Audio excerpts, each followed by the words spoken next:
Welcome back to the Old Black Hollywood YouTube channel. I have done many research on Black actors from the 1920s to the 1970s.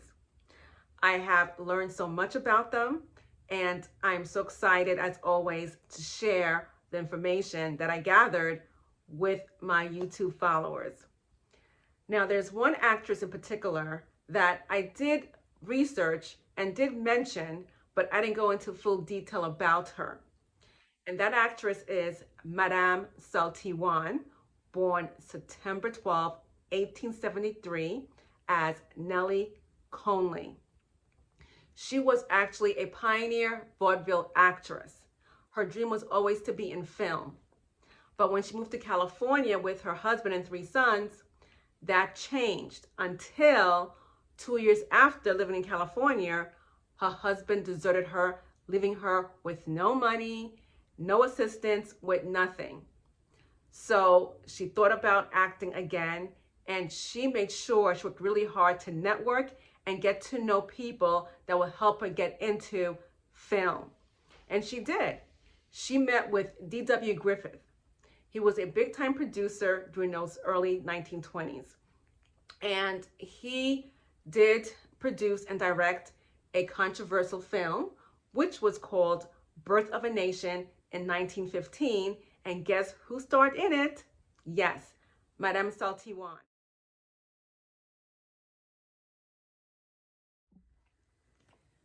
She was very excited and grateful to receive the offer to have a role in this movie. Now, keep in mind, she had to support herself and her 3 sons after her husband deserted them. And D.W. Griffith is the one that gave her that opportunity to first finally fulfill one of her dreams to be an actress.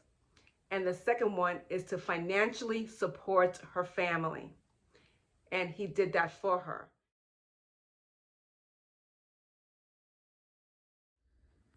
Although Birth of a Nation was facing criticism by the leaders in the African American community, Madame Sul-Te-Wan had loyalty towards D.W. Griffith, so she defended the film. In my research about Madame Sul-Te-Wan, I learned that she's the one that actually began Old Black Hollywood.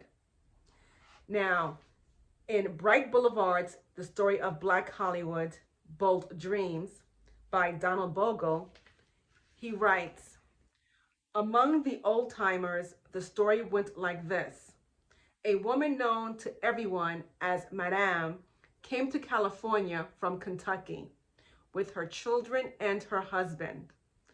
But once they were in the gold rush state, her husband left her. Desperate to find work, she introduced herself to a movie director named D.W. Griffith. He not only cast her in his movies, but the two became friends for life.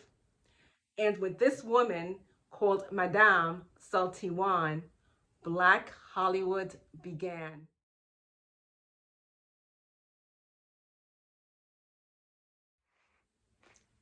After reading how she was remaining loyal to D.W. Griffith and Birth of a Nation, I was baffled by her decision.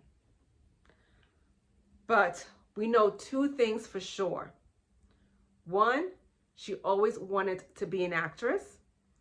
And 2, she needed to financially support herself and her 3 sons. D.W. Griffith was the man who was able to offer that to her. Therefore, she gave him nothing but loyalty. They remained friends for many years, and she supported him and his vision.